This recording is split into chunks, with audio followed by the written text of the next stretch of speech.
Bonjour et bienvenue. Good evening and welcome.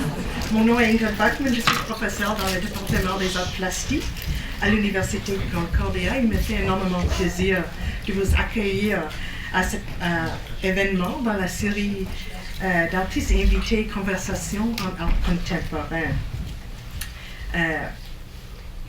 My name is Ingrid Bachmann. I'm a professor in the Studio Arts MFA program at Concordia University. It gives me great pleasure to see all of you here tonight and to welcome you to tonight's lecture by Azra Akšamija.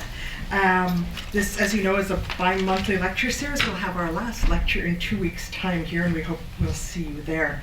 I'd now like to introduce Professor Kelly Thompson from Fibres and Material Studies, who will do the formal introduction of Azra.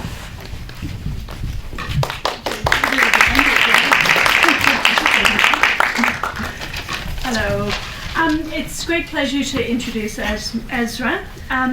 She is has the position of Class of 1922 Career Development Professor and Assistant Professor in the Art, Culture and Teaching Technology program at MIT, the Massachusetts Institute of Technology. And I've just asked what the class of 1922 is, and it is an endowed chair, so it's a very significant position to have at MIT. Akšamija holds a graduate degrees in architecture from the Technical Institute in Graz, Austria, and also Princeton University, and received her PhD from MIT in 2011.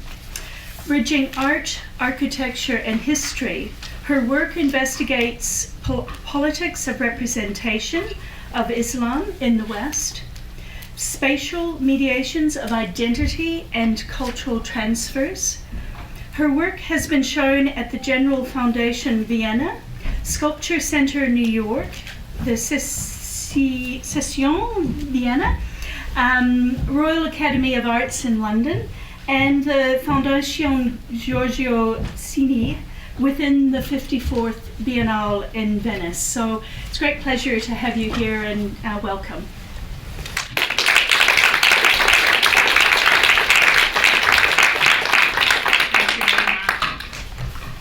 Thank you, Ingrid, and thank you, Kelly, for the invitation and for hosting me here. Thank you all for coming tonight. I will be talking around 1 hour, I hope, and then we'll have some time for questions and answers, and I hope it will be a lively discussion. As Kelly said, my work is informed from my disciplinary background, which is architecture and architecture history, but since 12 years I had a parallel life as an artist. And basically the academic research informs my artistic practice and vice versa. The art feeds back into the writing and then try to combine the two as much as I can. The title of my lecture is Vehicles for Cultural Mediation. I'm calling it as a kind of umbrella term for a range of works that I produced over the course of the past decade that are about finding ways to meaningfully bridge cultures, express cultural diversities, and provide tools for interventions in conflicts that are religiously, politically, culturally motivated. So my work is located at this intersection between art, architecture, and history, and over the course of years, I have developed different approaches, 2 of which I will be showing today. One is the restorative memory approach, and the other cultural pedagogy. Cultural pedagogy projects are about creating possibilities of cultural encounters, exchanges, and transfers in forms of wearable artwork and portable installations on human scale mainly. And the restorative memory projects examine how collective memory and fragments of memory could be recovered in a kind of constructive way to intervene at politics of memory and conflicts over memory and identity today. I work on different scales, global, civic, body scale. Often the projects take very complex forms in which all these different scales are integrated. So let me begin with the restorative memory approach and the most recent work, or the work that I'm currently working on, I would like to begin with a little story from Sarajevo, the city where I come from. It is October 4, 2012. Dozens of protesters, students, citizens of Sarajevo gathered in front of the entrance of the National Museum in Bosnia and Herzegovina, witnessing what has already become a historical event. The doors of the museum are to be locked and nailed with wooden panels as if expecting a tornado. Zatvoreno, or closed, reads the inscription on the panels crossing out the doors. These handwritten letters make it clear. The National Museum of Bosnia and Herzegovina has been closed to public, and this for the first time in the 125 years of existence. And this depressing image of the closed cultural institution in Bosnia reflects a society that is still coming to terms with the consequences of the war, and in which systematic destruction of cultural heritage and also genocide were means to divide society, erase and revise its collective memory of coexistence. So I will be showing now a couple of slides that just put this work that is coming later in context. I have been working with colleagues and people from different disciplines about addressing this crisis, acute crisis of cultural institutions. Just briefly, this is where Bosnia and Herzegovina is. Oops. Yeah, let me just move my mouse so I can see it. Well, okay, I don't see this. So, in the heart of Europe, it has historically been a place, you see it really as a crossroads of East and West, different civilizations and cultures. And as you can see in this slide, I mean, this long history of coexistence where different religions, nations met and coexisted has been embodied in its very rich cultural heritage and also architecture that we really witnesses, like this mosque and the Orthodox Church, the Catholic Church, in a close proximity to one another, that history of coexistence. The fact that these buildings existed for centuries next to one another says really a lot, that these people, you know, maybe history was not always peaceful, but they managed to live side by side for centuries. After the worship, people would meet on this square, hang out, exchange. There was a lot of also intermixed marriages. The language was mixed, and so on. And precisely this history of coexistence stood in the way of nationalist purification and the revision of that history towards a kind of separation of Bosnia and Herzegovina into different ethnically clean entities that were to become either parts of Greater Serbia or Greater Croatia, and to fit in different versions of grand nationalist projects. And hence, the cultural heritage, that witnessed this coexistence had to be erased and attacked to kind of erase that memory of coexistence. So you see here the targeted shelling of the old bridge in Mostar, which was really the symbol of coexistence, a pearl of Ottoman architecture from the 16th century that connected two parts of the city, and that was destroyed in 1993.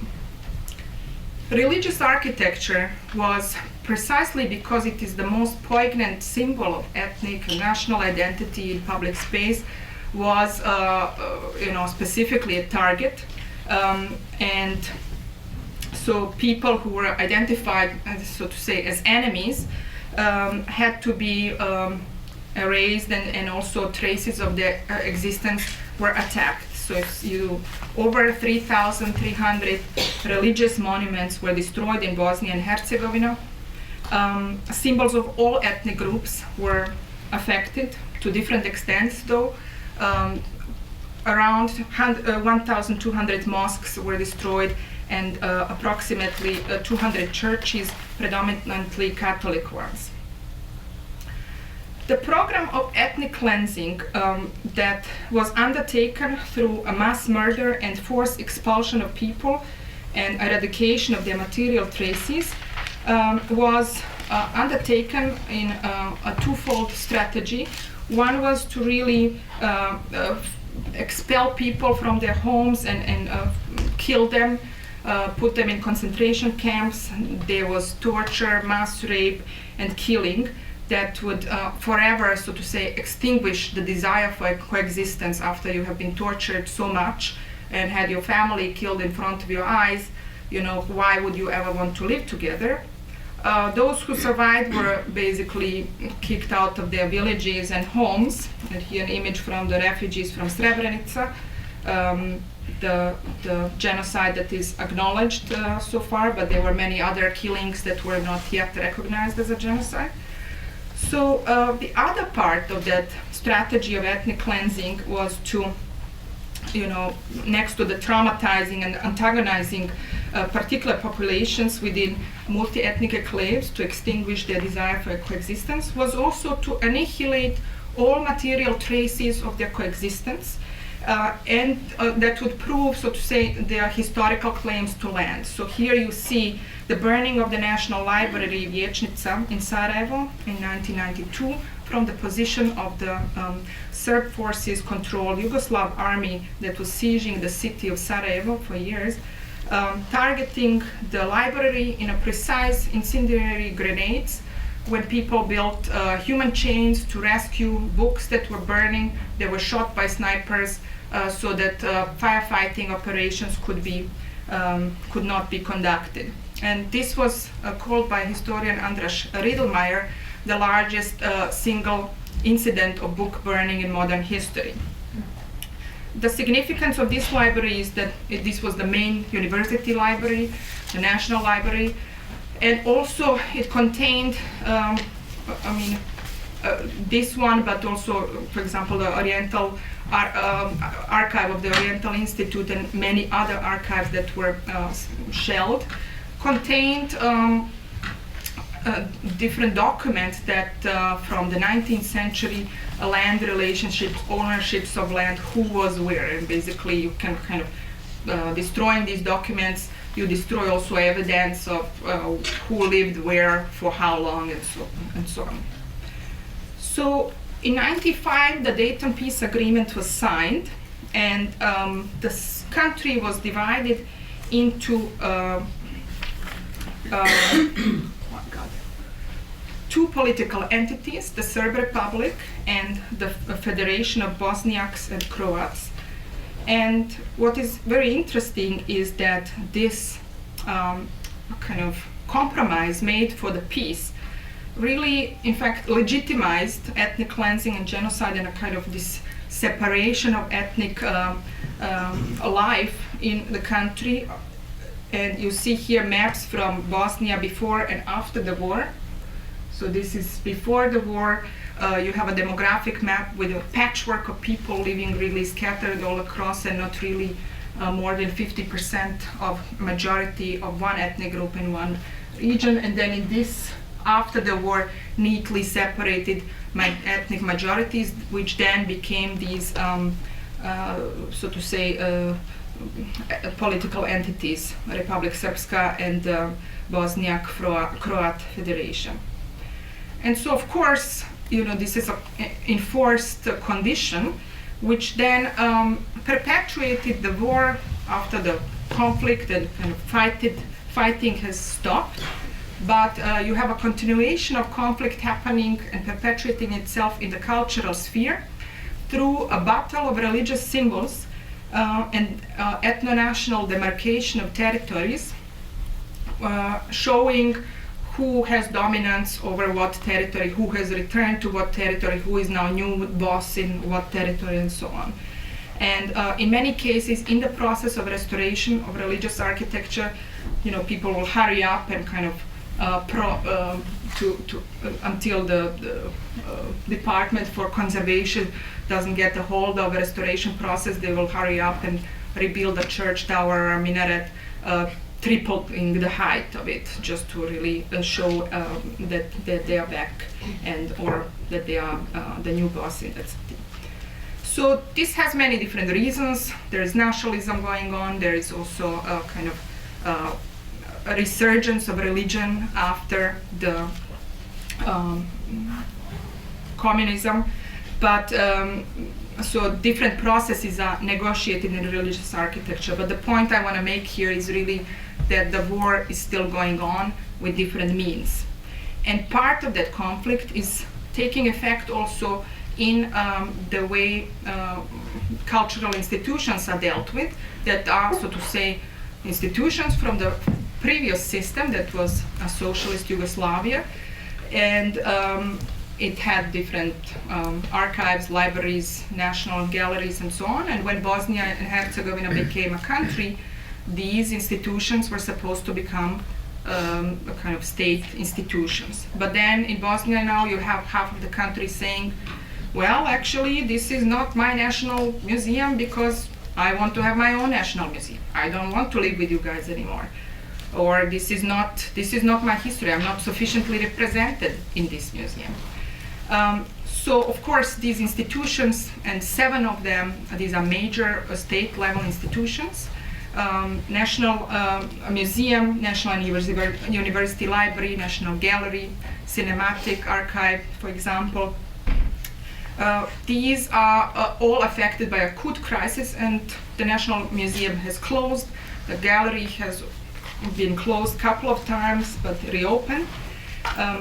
They are struggling to find reasons for their existence. And so, reacting to this acute crisis, I co-initiated a platform called Culture Shutdown, inviting scholars, artists, activists, people from different ethnic, religious backgrounds, disciplinary backgrounds, not also from the region, but people in the United States or also in Canada we have members, to unite forces and start also raising awareness, but also researching what is actually behind this crisis.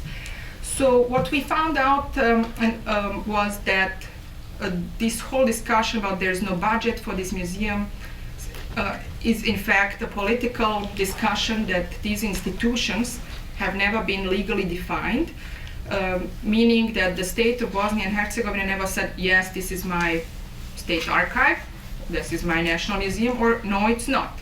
They just exist physically from the previous system, but they have no legal status. Meaning when a director of one museum goes to retire, there is no legal body to appoint them. So no one feels responsible to give them funding, to develop some program, to do some kind of development. And so this was, I think, a major shift that our platform contributed in to move the discussion from we have no budget and who cares about this museum, to say, well, actually, it is a question of a state and state institutions. What institutions do we need? In March of this year, I organized the Global Solidarity Day, calling out museums and galleries worldwide to, with this yellow barricade tape that is a kind of logo of our platform, cross out one artifact in their collection for one day, take a picture of that and send me the picture as a sign of solidarity with these Bosnian institutions. And so this was quite an insane action. First, I was like sending to friends and gallerists who I knew will probably participate, and I thought if I get 30 institutions to participate, this will be wonderful success. But then first images started coming in, and this was really wonderful what people started to cross out, and kind of sympathy and empathy that we managed to create all across the globe with these institutions. So this is from Germany, from Italy, from Croatia, also some countries that couldn't get the tape in a right amount of time because the action was growing radically. I told them to participate also with their website, so they would cross out parts of their website, for example. So the action went viral and global. Over 390 institutions globally, or in 40 countries on all continents, participated. And it was really touching and moving to see also what all is heritage, and what would you, so to say, feel if you wouldn't have access to one artifact that is really important to your national cultural history. What was also very wonderful is that our neighboring countries like Serbia, Croatia participated to a really huge extent. And I had difficulties finding support from local institutions in Bosnia because of these different political struggles. But, so to say, the neighboring countries with whom we also had a war participated because they are kind of suffering from similar issues. And in Belgrade, the Contemporary Art Museum has been closed for, I think, 10 years now. In Croatia, over 50 institutions participated. And so after the action, and it was a very important signal for the nationalists in Bosnia and Herzegovina to say, okay, actually, you know, it is a precious cultural heritage that you have there, and we need to think about it. So after this action, I commissioned a local graphic designer in Bosnia to produce banners for me, to post them and make an exhibition of these posters on the facades of the institutions, and they are still displayed there. So when tourists come to Bosnia, they will see these and start asking questions of, you know, what is happening with these institutions. What I'm currently working on is a series of workshops that will take place in different countries, because this is also a global issue. There's a global crisis of the museum, of culture, access to heritage, but also specifically from the activist perspective, what matters for Bosnia is a kind of conversation of we are the state. Who is the state? Who is responsible for these institutions? To induce a kind of dialogue about a collective state through discussion of cultural institutions. So part of that work also informs my, the activist stuff informs the artistic work, and I call it a museum solidarity lobby. It is a kind of new cultural practice that is collective, that is nomadic. This is an installation, currently a display in the Contemporary Art Museum in Ljubljana. So where I crossed out the entrance to the museum, but it's both a barricade and display, and barricade is like this. So you can actually enter in here. Underneath of this, as you walk in, you hear sound, and the sound is interviews that I conduct with different cultural producers in different places where this installation is traveling, about also their problem with access to heritage. And you know, currently in Slovenia they have kind of consolidation of budgets and different ministries that is affecting also closing of museums. In the interiors of museums, I create this kind of lobby, a parallel lobby, both are like a physical lobby. These are sound chairs made of recycled shipping crates. You can sit in them and you can listen to these interviews. The interviews are what I call the future heritage collection. So this is really now opening up bigger questions of what is heritage, who decides, how do we negotiate this? Heritage really is about negotiation, and kind of deciding collectively how do we define, how we take heritage to define notions of governance. And so this is a project that I'm currently working on, and I would like to invite you also to maybe after the lecture fill out some of these cards. So here I am staged as an archaeologist coming from the future, a time traveler, and asking people at our present different questions about heritage. There are 10 different scenarios. I will play a video that shows some of these questions. They are based on real life problems.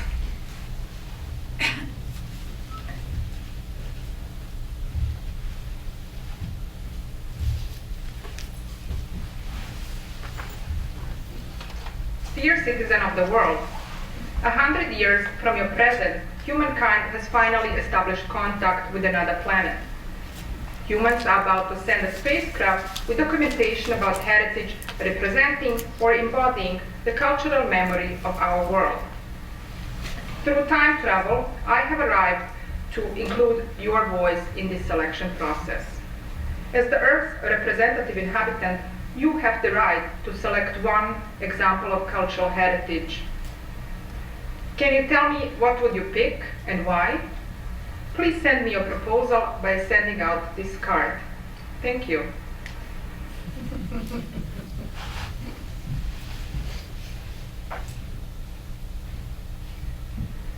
Dear citizen of the world, your government is about to launch a nation branding campaign by inviting citizens to discuss their national heritage.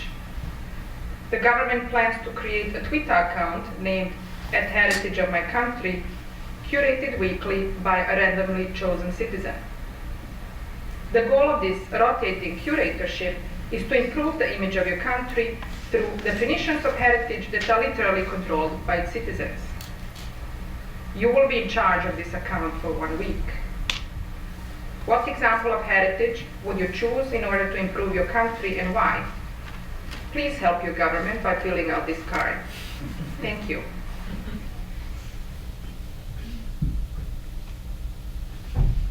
Okay, one more. Dear citizen of the world, the United Nations General Cat lady. Assembly is planning to revise the Universal Declaration of Human Rights in the next 5 years. The goal is to promote appreciation of cultural heritage as a human right for all cultural groups in your country and ensure access to such culture by all. Can you help identify one example of cultural heritage in your country that is not accessible to all groups? And please explain why is it so. Please help them with your insights and personal experience. Thank you. So this, you can see I had a lot of fun dressing up, taking on different roles. So there are different issues being spoken about here, from digitalization of data and then not being able to access that knowledge at some time. Also, how do we see ourselves in 1,000 years? Who will care about heritage? And because definitions of heritage are something that is quite a modern phenomenon. And in earlier times, people had no problem of recycling some Roman temple and building their house out of it. So these are universal questions that are really touching the nerve of different places, and that's why I think also so many institutions participated in this Solidarity Day. Otherwise, really, I was so surprised to see, why would someone in Australia care about some museum in Bosnia? I mean, what is the connection? Still, most of my work is dedicated to the work in Bosnia. My PhD research was about destruction of religious architecture in Bosnia and transformation of Bosnian Muslims' identity. I studied Islamic architecture history, hence that was the focus. And the kind of national quest for national identity and religious identity that happened with Bosnian Muslims after the war in response to destructions and genocide that they were victim of. So this is a project called Monument in Waiting. It's a carpet hand woven by victims of war. And the pattern is a kind of transformed pattern of traditional Bosnian iconography into a pattern that tells a story. So let me give you a little bit of background to this. I looked specifically at this systematic destruction of mosque architecture. As I said earlier, 1,200, which is 70%. Of Islamic architecture has been destroyed. Destructions were systematic and deliberate, and it has been continuously proven, and part of my work was really to also provide arguments that architecture was in fact instrumental part of war and ethnic cleansing. So, for example, the way buildings were destroyed, and this is the also very important building Alaja Mosque in Foča from 16th century. All mosques in the city were destroyed. Oftentimes, buildings would be, first like plundered, burned, shelled. Then a bulldozer would come and like kind of erase everything. In this case, even foundation stones were dug out so that you cannot rebuild from the original. And then there was a lot of effort involved in this, that then foundation stones will be carried to unknown location so that you also cannot find them. And in this case, they were carried away to a nearby river and mixed with the bones of a mass grave on top of which they were placed. There's something really touching and kind of horrible also about this, like mixing stones and bones, and oftentimes also garbage, as all of this would be part of the same pile. And so part of my argument in my dissertation was that the kind of sadism on architecture that's not just went beyond the mere I'm shooting your church or you shoot my mosque, but really torturing architecture, torturing people in front of architecture on significant religious holidays. And that sadism led to was so strong, the violence produced the mosque as a place where new types of identity constructions are happening. It's not just a mere religious space anymore where a community goes to worship. It is also a place where politics are negotiated, where trauma recovery is happening, where missionarism of global Islamic forces is coming in. So many different things are happening in that space. And so in my field work, and all of this informs the design of this carpet, I visited around 200 mosques and interviewed people who are rebuilding, returnees, also architects, people from the Islamic religious organizations, people who are channeling donations, humanitarian organizations investigating this process. I also conducted archival research and received a database from historian Azra Akšamija, who was one of the Hague Tribunal for the Criminal Tribunal in The Hague, expert witnesses in many cases, and so building also on his work, and also gathering photographic material that proves that building was there before, this is how it looks now. So it's kind of forensics of architecture that is being done to prove also that, oftentimes people will claim, well, there was never a mosque or a church there. So with the photographs you can actually prove these things. And then there was field work also involved with and interviews with kind of people who survived many wars in these villages, like this imam here, who told also story about the repeated destructions and renovations. In each place that I visited, I left prayer beads of myself and took prayer beads from the community. It was about exchanging traces. I will show you later where I used these prayer beads. For me, they were important as a kind of embodied memory of worshippers who were using them for their prayers, and they kind of went through many hands. The pattern was designed in collaboration and with feedback of the weavers. It was a killing weaving workshop in Sarajevo that also employs women who suffered horrible traumas in rape camps and were kind of employed here for recovery. And in that sense, the weaving functions also as a trauma recovery process, so the very making of this. But also the pattern can be means of storytelling. So inspirations here come both from the local culture, like this carpet. This is a typical pattern that you have in Sarajevo, and this other on the left, these are Afghan war rugs, carpets that really depict violence that has become the everyday life in Afghanistan after decades of wars and violence, that they have infiltrated really the material culture in that region. And so in the context of my carpet, I transformed the so-called diamond pattern that is typical for the Bosnian carpet into this threefold pattern. So these are grenades, landmines, and barbed wires that stand for concentration camps. The tree itself is coated, so you have a kind of trunk, three branches, leaves that are sometimes painted white, sometimes left out, and then on the end of the branches are these birds.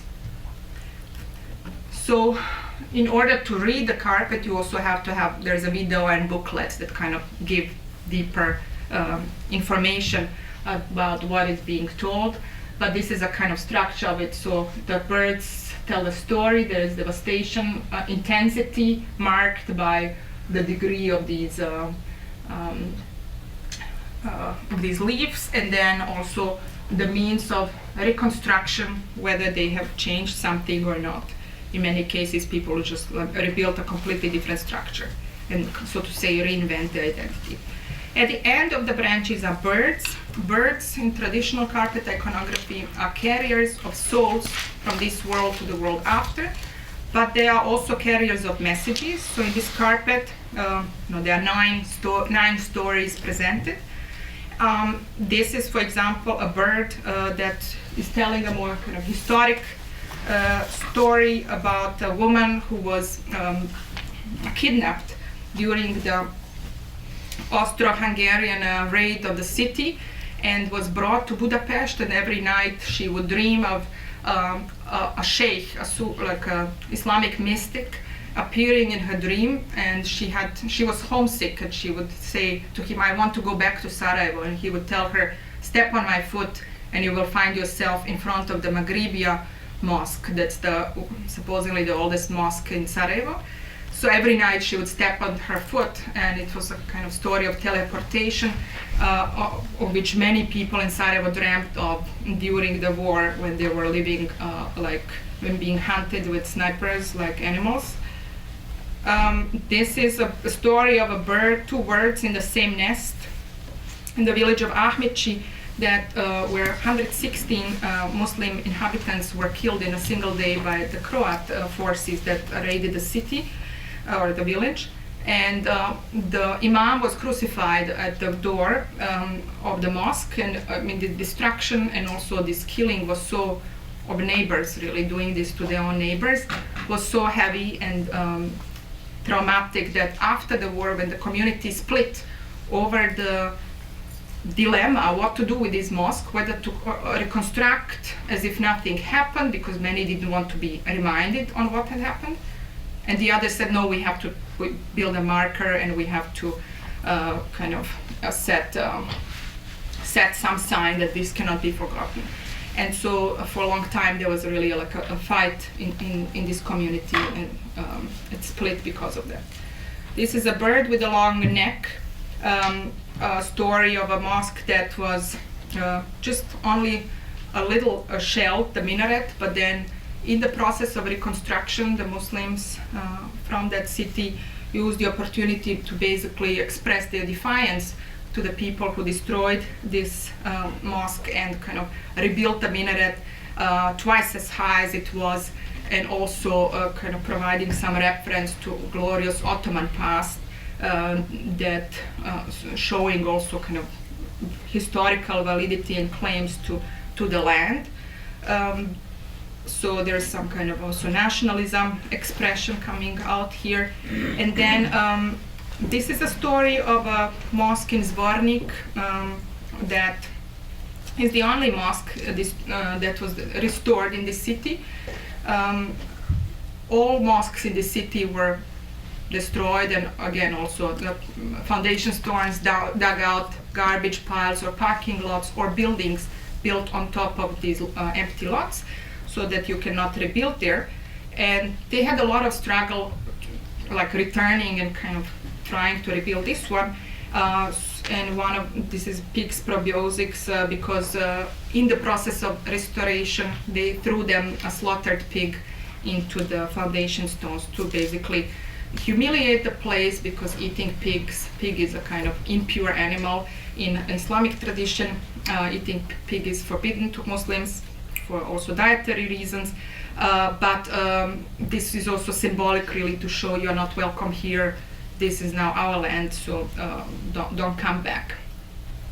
So again, this weaving is recovery. I also had to kind of work with these women they taught me a little bit of weaving so that the pattern could actually be created, because not every type of form works with the mathematics of weaving.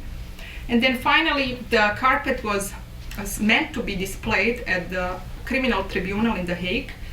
And but then, like a week before the exhibition, Karadzic got arrested, and so safety measures and also the politics of this whole in the city has changed, and I didn't want my project to be dragged too much into that. So we exhibited it at the gallery, but then I invited the judges and the lawyers, people invested in this kind of recovering of the truth, to come, and then the prayer beads were then used as in a kind of ritual performance to attaching of the prayer beads on the floor on the fringes of the carpet ritually launches this project as a monument. But the monument is, so to say, waiting to be displayed in the criminal tribunal, and it's also open-ended. It's not finished, so that new stories can be woven onto also stories of churches and many other structures that have been destroyed and whose stories need to be told. This is, so to say, just the beginning. So now we are coming from this mosque, the conflicts in Bosnia, to parallel conflicts that also affect us here in the West. And for having been living in different places, I have also been confronted with the conflicts over visibility and presence of Muslims in the West, and particularly the kinds of protests we have every time a new Islamic structure is about to get built, at least in the German-speaking areas of Europe. So in reaction to these, and the institutions like Cities Against Islamization, founded in 2008 by different Western European politicians, I created this piece, Cultural Transfers, that is proposing to kind of expand this protest grammar of anti-mosque protest to include other symbols towards a more pluralistic but also more critical self-reflection, and talking about different issues related to this visibility of Muslims in the West. But also questioning what are these warning signs, should we be alarmed that we have protests against immigrants and against mosques. A lot of these debates, as you know, are carried out in the space of architecture and also in the space of the body. So these are the media for my work. Some of these debates over mosques and kind of that are packaged in architecture often carried about, arguments you will hear, well, you cannot build your mosque here, this is not fitting in our landscape, it is alien to our culture, as if Islamic culture has never been part of the European, say, cultural heritage, and which is not true, of course. We have monuments from both Ottoman Empire but also Umayyad since centuries. And the other debate is really to say, well, this is alien, and you need to kind of build these kinds of structures that are more modern looking, that are more aligned with like what is in the environment. But there also the question is, can really Muslims relate to these structures? What is in there that they can kind of recognize their own identity in? So this kind of dichotomy that is dominating architectural discussions prompted me to really go to the grounds of the mosque and re-examine how it has been historically defined, has it been defined, and also religiously. So neither in the Quran nor in the Hadith you have a kind of formal description of the mosque that would say this is exactly how it has to look. The Prophet Muhammad defined the mosque as the entire world, and also basically, so where you pray, that is the mosque, and if the whole world can become a mosque, that means, you know, this world includes also non-Muslims with which Muslims coexist. So there are different negotiations can happen in that space of the mosque. The first mosque, which was the house of the Prophet in Medina, was also a multifunctional space. It's not just a space for worship, but it was the house of the Prophet. He lived there with his family. It was also the seat of the first Islamic society, their government. So it had also a public space. It had this open courtyard. And this model was, as Islam was spreading over Arab Peninsula, but also other regions, was then kind of copied, but also expanded in hybridization with pre-existing architectures that, you know, Muslims found in these new places. So you cannot really talk about a specific typology of the mosque as a singular, you know, type. There's really a tremendous diversity of forms and styles as they evolved in dialogue always with local architectural languages. They found that very interesting, so that in this very concept provided by the Prophet, this world as a mosque, you have a quite elastic understanding of the space. And in my academic writing, I wrote a little theory of the mosque, defining that space not through architectural kind of shapes, but as a conceptual space that is defined by 5 conceptual spatial parameters. One is the intention of directionality. So as you see here, this image of people worshiping on the street of New York, they are all oriented towards Mecca, and it's really the orientation of their body to Mecca that kind of transforms this space of the street into a mosque. Another rule is kind of purity and cleanliness. The space where you worship has to be spiritually but also physically clean, meaning you cannot pray on toilets and graveyards. And also these people here are using carpets to kind of to provide clean surface where the face touches the ground. Minimal volume is the kind of space that your body occupies while performing the prayer. Programmatical variability, meaning that the mosque is not just a religious space, but it can switch and have different functions. And it's a temporal space also, can be, that, so to say, while these people are praying, the street becomes the mosque. This volume of their body becomes the mosque. When they stop praying, it's the street again. Or maybe it's both simultaneously. And so, based on these principles, I played with a number of different forms. This is, for example, the so-called survival mosque that I developed in response to the threats that Muslims have received in America, particularly in response to September 11, and women who are recognized as Muslims with the veil kind of were forced to retrieve to private arena. And there is a carpet that is attached to this dress that signalizes patriotism. It has water to wash yourself for ritual washing, but also to wash the spit down when you get spit on, and earplugs against insults, communication devices, educational devices, and then weapons such as American Constitution, amulets, and at that time President Bush's speech on tolerance, which is powered by photovoltaic cells. And then I added some more stuff here, like camera that watches your back and projects here. There's a satellite and a gas mask recommended by Homeland Security Department. And so this defensive system becomes completely ridiculous, of course. So no one would wear this, so you have to camouflage it into bags. And now and then they spread paranoia spreading messages, but also can become muezzin and call for prayer at the time for worship.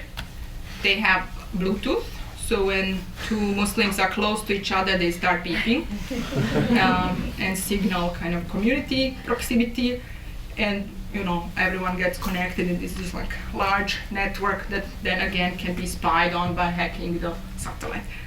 So this was really just a kind of series of scenarios to visualize some of these stories, but I never realized this and came more with the functional dimension. This is what came to me as an idea to kind of transform clothing that will signal one's identity with prayer racks that have devices here for orientation, a Qibla compass, and they can be transformed into bags.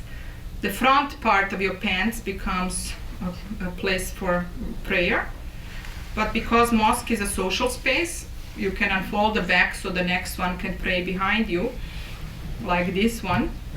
And also on the side, this can go endlessly, so to say, to really create the kind of mosque as a congregation made by people.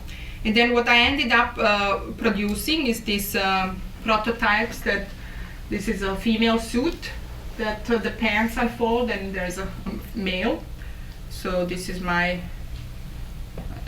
actually wearing it, so I would like to show you the piece, how it looks and it unfolds.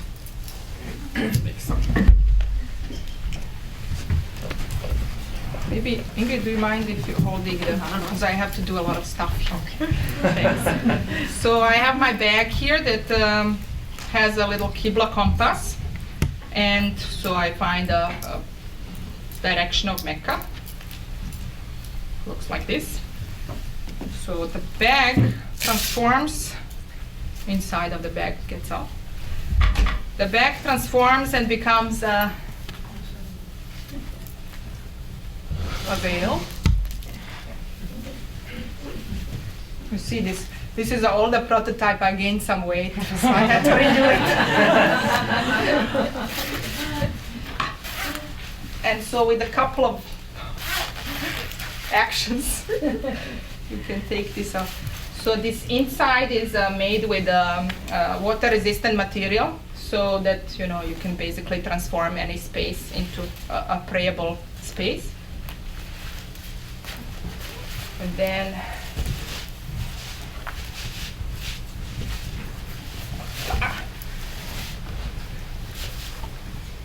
ta-da! So I have here the front part of my pants. Thank you. The front part of my pant became like a prayer rug for another person to stand next to me. Then I chose these colors, so it's really like this act of opening is kind of celebratory and empowering, maybe flashy, but the gray is also standing for modesty and kind of being being modest. And then I have these prayer beads that people use when they finish the prayer. They repeat like God is the greatest and different mantras, so to say, to get out of the prayer. And I have 2 of these so that the neighbor can also use them. And then when I'm finished, I, put it back together. And this is partly very nice because I don't really, use this in a way for prayer, but when I tested it with different people, they start helping me put it on, and that becomes also a nice social act. So I'll be doing this subtly in the back because I want to show you some other projects. We have a little bit more time.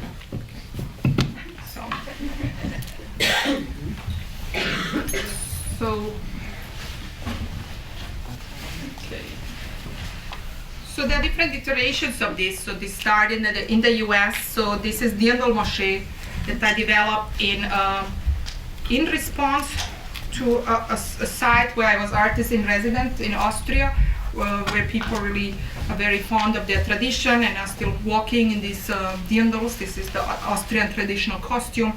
And there's a famous Renaissance altar in the Church of St. Wolfgang that unfolds into like 3 pieces, and I created a wearable mosque that the apron transforms into 3 prayer spaces.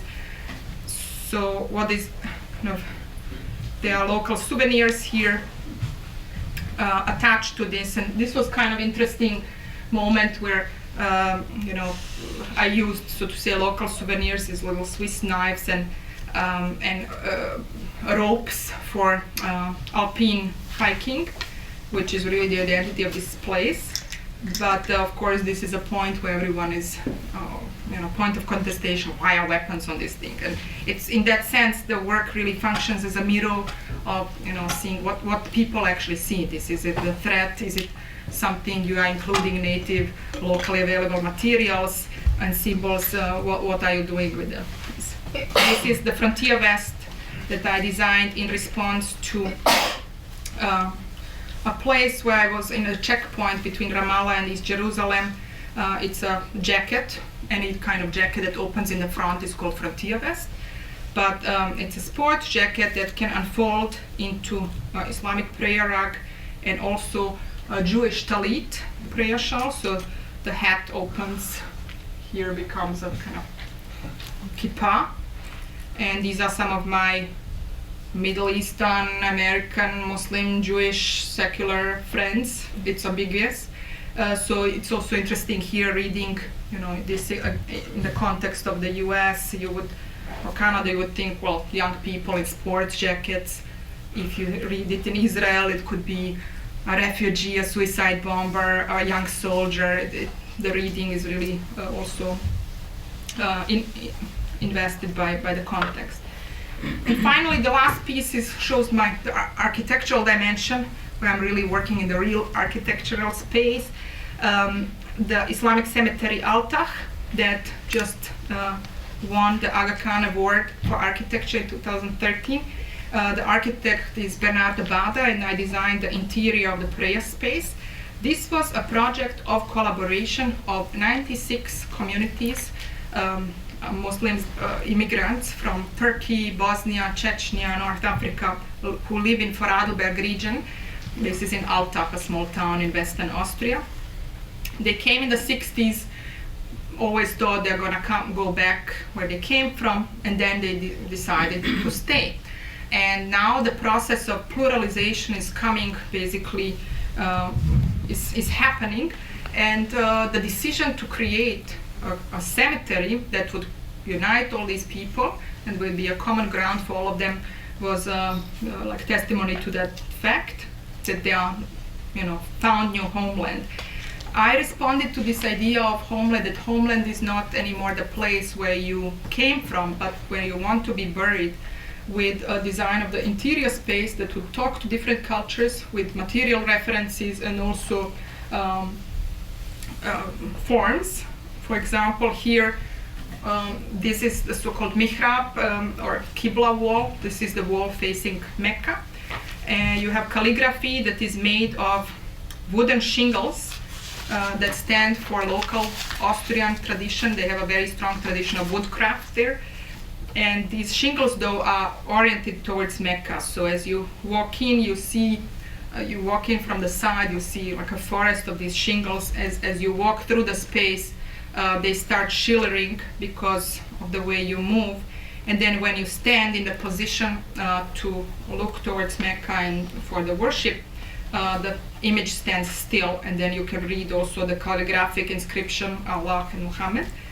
There are 6 prayer rows here, also woven by these women from Bosnia with whom I collaborated earlier, so we wanted also to support that initiative. And it's really, this project is what it did in Austria, and why it got this award was that it helped on the one hand crystallize organizational structures of Muslims in that region, because before that there were just these communities scattered all around. Unite also different Muslim immigrants, because sometimes you had Alevis and Sunnis working here together and being buried, even though these two fractions Sunnis don't consider Alevis Muslims, and so or at least these people don't, and so that had to be negotiated and in a common project. Catholic Church was very supportive of the project.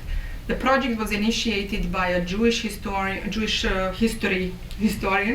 and former director of the Jewish Museum in the region. And so you have really this like a kind of collaborative effort happening here. And then what we ended up is a proposal for a new aesthetic that is both Islamic, European, but also Austrian and very unique in that sense, and that signals a kind of unity and convergence without becoming the same, but also like finding together a common ground and being united in death, where we all hopefully are the same. Finally, thank you.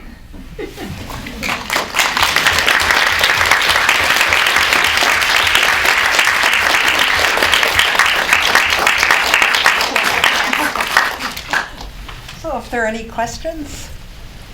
Or Sorry, just have to gather my.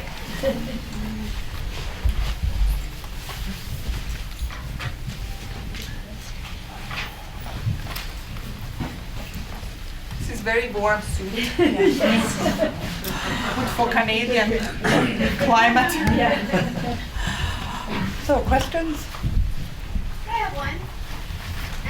So Montreal's landscape is really full of spires, which is spatial memory of their Catholic-dominated society. But since the 1960s and the Quiet Revolution, the population is more secular.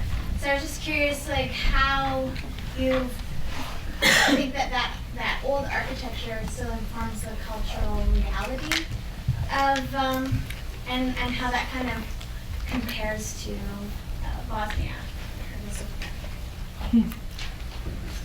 Well, I mean, these monuments that we have, I mean, everywhere, they are just kind of a witness of a history of a place. So it doesn't mean that, you know, everyone here is Catholic now, but if you have these churches here, we'll talk about that what has been here. And I can imagine also that as society is changing and kind of attitudes towards religion, that these places also become space of contestation and place of debate, what will happen with them also if no one is using them. I mean, these are kind of discussions that are happening in many different places. In Bosnia, I think, I mean, given that history, recent history of war and that ongoing conflict, it's very heavily debated and a kind of controversial issue, these religious buildings. People, and I don't know the local debate here, so I'm gonna go more to the Bosnian side that I know, but people react really aggressively for or against them. So it's really this polarization of the debate that you have religious people and people who are kind of neo-religious. You know, in the communist time, the religious was suppressed and seen as something backward. If you were religious, you had to hide it. And this was a way of oppressing also kind of nationalism that was connected with religion.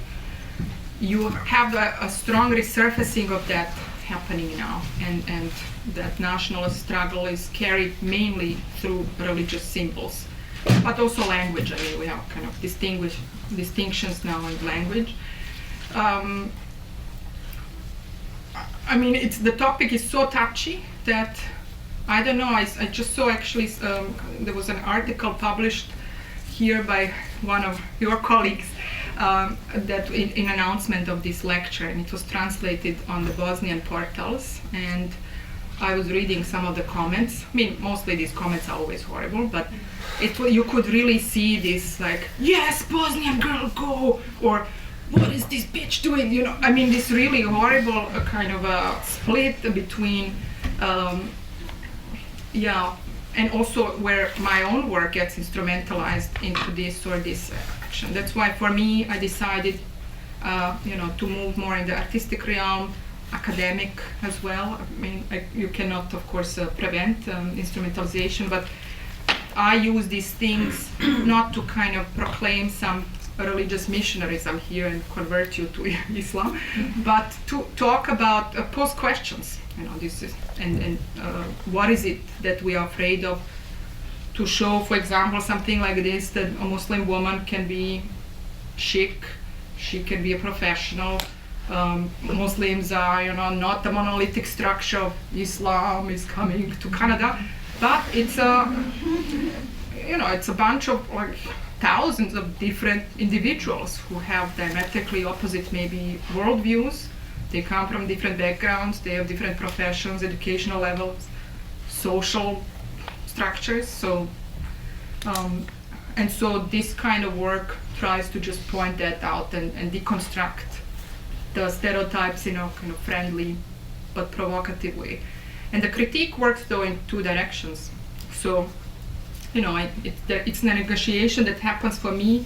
I get invited sometimes in churches or synagogues or in schools where they do some religious education, or political events, or with Muslim communities where it's about position of a woman, or generally, like what is it, who we are, contemporary Muslims in the West. And so this kind of touches on many different, also different types of inelasticities that people may have also of their own tradition that are historically not justifiable, because really when we look at the history of Islamic architecture, there is such a richness, diversity and hybridity that also the very term Islamic architecture or art is a Western term that came from Western art history and to kind of signify as art and material production from the region. But scholars are debating, what is it really?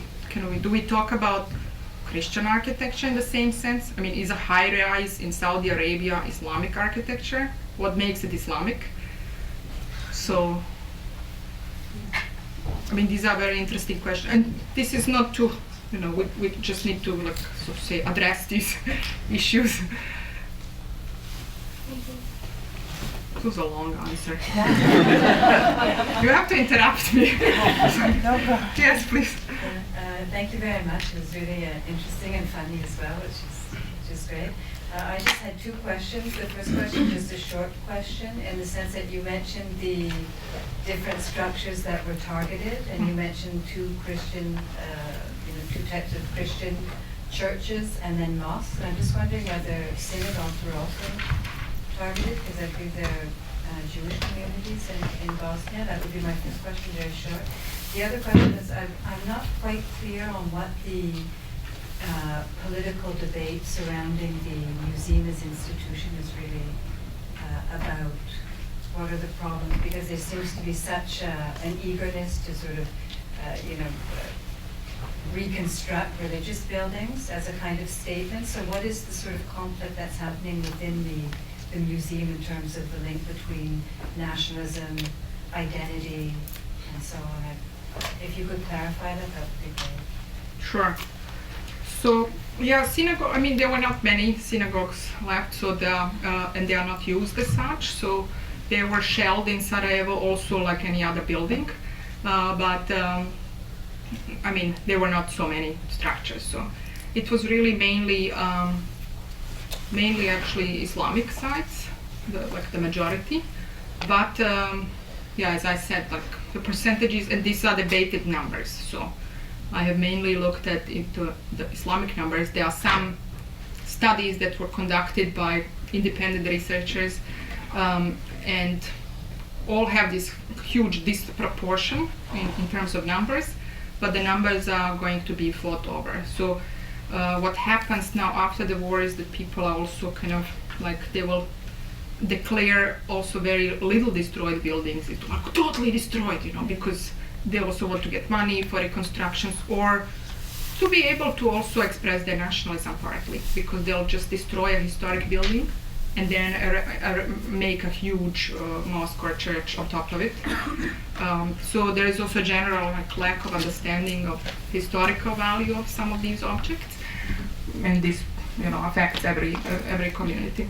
But the conflict is really about, well, when it comes to the museum, because nationalism is predominant and it's carried out through these symbols that are kind of national/religious.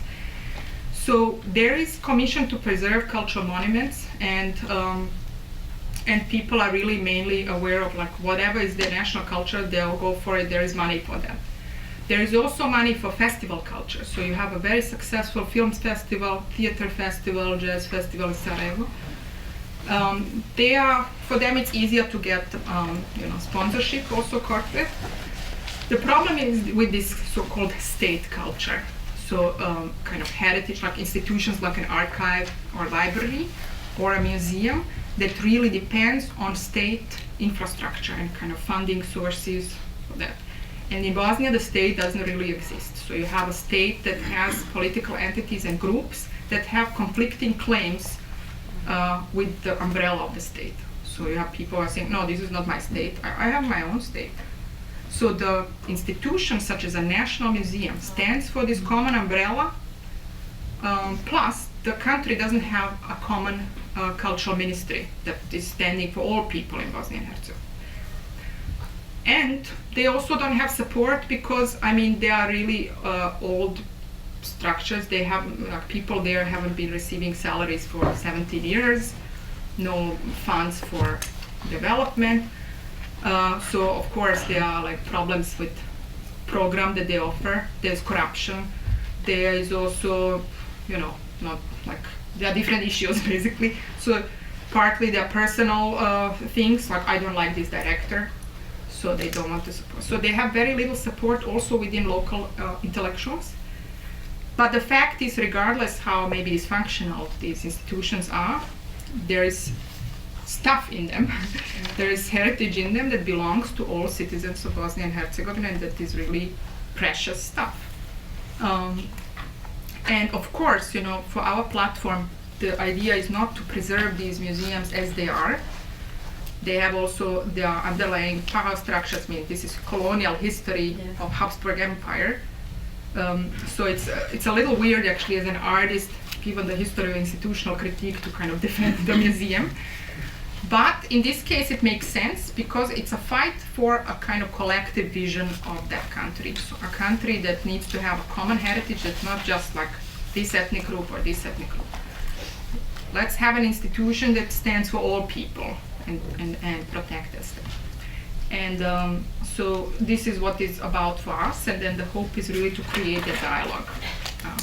But what is the modality of a possible future museum, that could be, that's up for debate, and should be also, I think, rethought.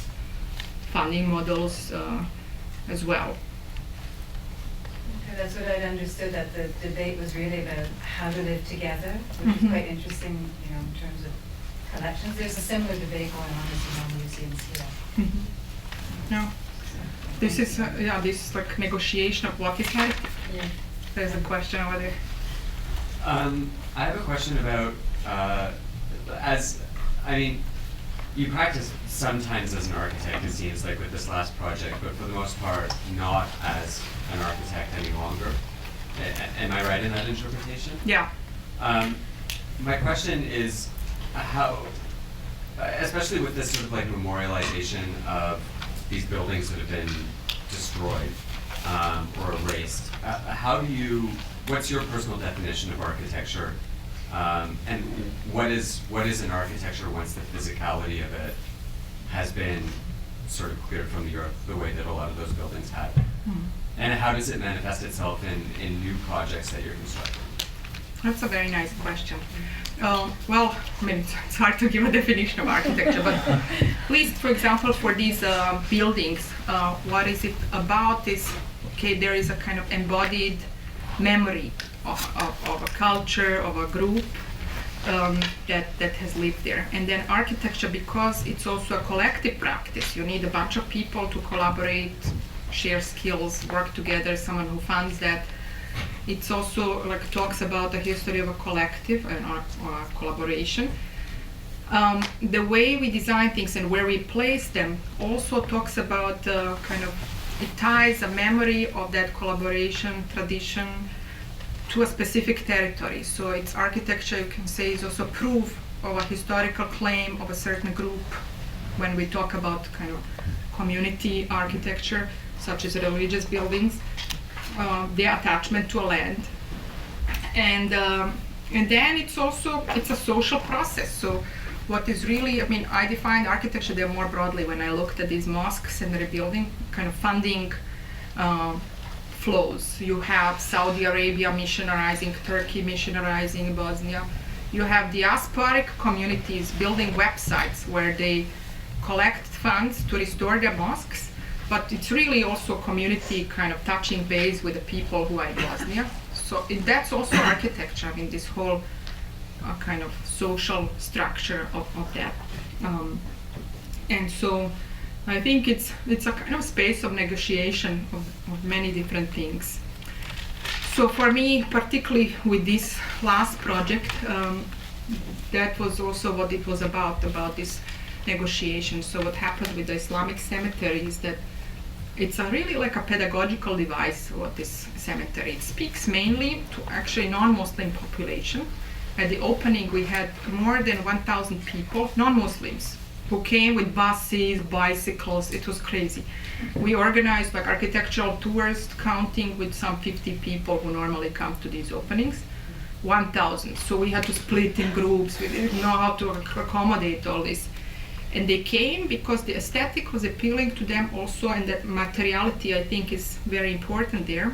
There is a certain like level of like material and form that is maybe it's just like Islamic without necessarily having a dome and minaret here. Okay, there is some calligraphy, but the other stuff, like the way this space deals with light, is very Islamic and spiritual. It puts you in a different mindset when you walk in. The carpet is so soft. You immediately, like, it just completely transforms people and kind of disarms any prejudice that they have. But what we do now in there, and the mayor of that city, who is a non-Muslim Austrian, is very proud. This was a very important political project. He does now tours. He has given more than 60 tours. There is a kind of cemetery tourism, and now with a award, I think it's going to become more. The award is a $1 million award that goes to 5 projects. We get 200,000. Of these, 100,000 goes to different programs that we need to come up with to develop the mission that the project has created, like coexistence in this case, and this cultural convergence. So we'll do lecture series, some organizational structures for Muslims, and kind of cultural programs, language learning, and things like this. It's less, and that's going to take some time. It's less accepted by the Muslims. I mean, for them, they just wanted to have a kind of space where they can get buried. They didn't think too much about the symbolic aspects of this. So the educational part works less with Muslims, but for them, it's still this process of, where am I gonna get buried? What is homeland? And so the older generation still goes, wants to be shipped back to Turkey or Bosnia, and the young ones, they want to be buried here. And that's a process, also.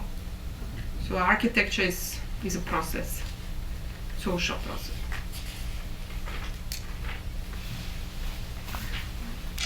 It was very interesting. We had no negative, there was no protest, nothing. But it took 9 years to complete this from the idea to opening, because there was intense mediation process, and then PR, and it was like actually an educational project for the whole region.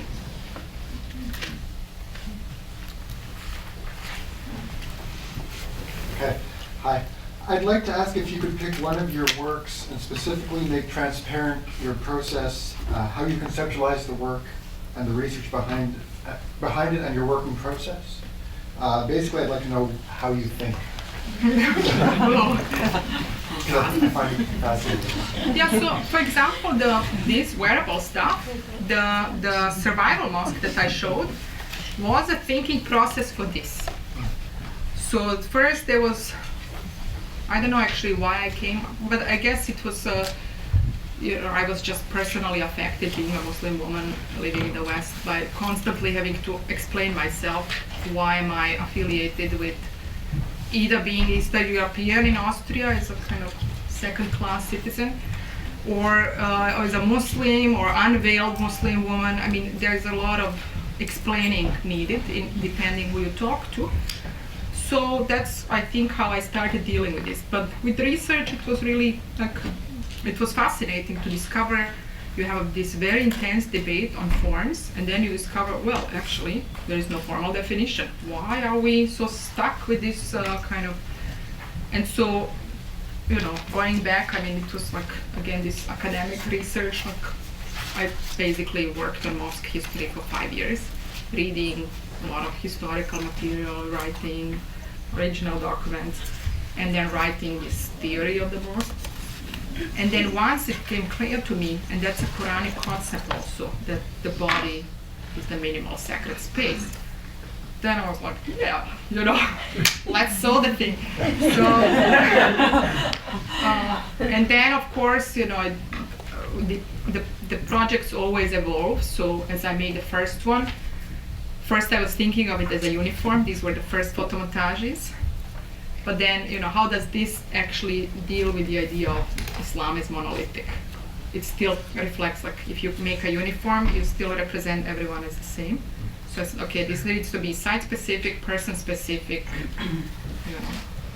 And that's when then other things open up now. And that's why it's not finished, So people are offering to buy the mosque. And so now the question is, what happens if you develop this in the product? Is it still going to do the same type of work? In the from Islamic history perspective, there wouldn't be a contradiction to have a kind of economic aspect in the mosque. They traditionally had businesses that would fund the mosque. But in this case, it would need to have some kind of, I guess, humanitarian aspect, that who is producing it, maybe it benefiting some unemployed women, or maybe it works in an educational way. So that's, for example, an opportunity to develop this further. Where it's really interesting, where it gets kind of misunderstood, when I presented in political context. So once I was invited by a Green Party in Austria to address the debate on Muslims in Austria. And they also announced the lectures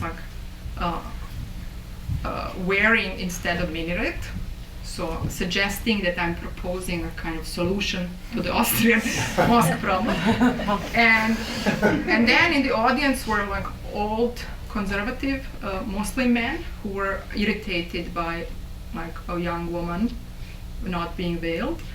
Then you had a kind of old, irritated Austrian men who were generally irritated by and so it was really difficult. And these people were not, I became more cautious who is actually the audience I speak to, because this was not read as a question or conversation starter.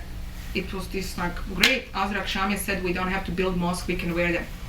So they can become really invisible. And now and then these misinterpretations or kind of misuses also happen, but I said to myself, I'll accept it, there's nothing I can do about it. If someone wants to misuse it, they'll do it anyway. So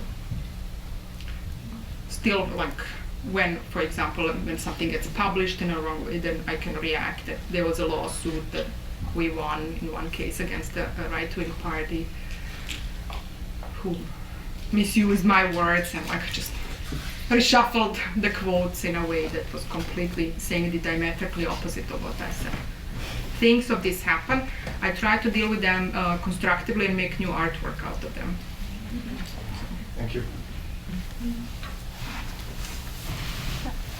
I'm just curious to know what are your position, or if you can comment on what the architect Ramco calls the Western morbid dedication to preservation, mostly in the West, in terms of the maintenance of historic buildings that are often misused and lose the kind of authenticity and respect for the past. I'm not familiar with the text, what he meant with it, but maybe just about the dilemma with preservation. Mm-hmm. I mean, there's a certain dilemma in the kind of need to preserve and the kind of obsession with heritage is quite a modern phenomenon. It's something that we came, and that really goes also hand in hand how we define ourselves as modern nations, where heritage matters as a justification of our past, and how far we define our national identity, this imaginary community and its constructs that are quite randomly chosen in history. Most nations take some medieval king and this is our grand past. Why don't you take that, I mean, the question is really how far do you go in history to define yourself. So I think this question of heritage and governance is it's a kind of modern thing. And maybe you can explain in the context of that text and what he meant by the. But you're just saying that basically we are, having this kind of concern about preserving monuments that are, in your case, the monuments that are destroyed, or you're trying to preserve a utility in the religious purposes, but when they are taken out of their original context, they become more like almost like a tourist industry that's taken out by capitalism, and it's taken totally out of context. I don't know if you. And also, I mean, the question like, who is allowed to preserve? Do you remember when this Cecilia Gimenez, the elderly lady who had painted the Jesus fresco in Spain? I love that one. And I found it so horrible when everyone was laughing about her, because what she did was really pose this question like, who said I cannot like repaint my Jesus? I mean, it's my church, I'm a painter.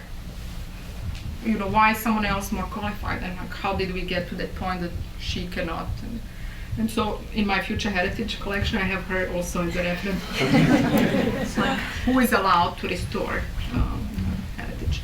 Also, when we take things out of context, I mean, really, like how long, it has to do with our broader thinking of how do we define ourselves in time. When you think about it, and the Egyptians were very interesting in that sense that they thought of themselves, they were the first to think of themselves in these like long terms. They wanted to be not just for the pharaoh and kind of this world after, but of themselves, really thinking, I want to matter in 1,000 years. And the way we live, we don't really think that way in many cases, like the way we build and the way we behave with this earth and resources. At the same time, some historical artifacts matter, but what happens if we have to take out, if we have to make space for water purification and food preparation that will happen in the future, and overpopulation? How will we decide what to kind of erase or not? These are questions that are just negotiated with every generation, and you see also how things lose meaning when new political system comes. These monuments don't matter anymore. In our own region, this very interesting series of monuments that were built by the Yugoslav sculptors for the revolution, glorification, and of the Yugoslav also history. They just stand as a completely alien structures in landscape. They're very interesting sculpturally, but they have no more meaning as a site of pilgrimage where people used to go and kind of reenact that certain history and keep it alive. So, thank you. Are there any other questions if not, maybe we can join us upstairs in 407 for a reception. I'd like to thank Azra very much for a really helpful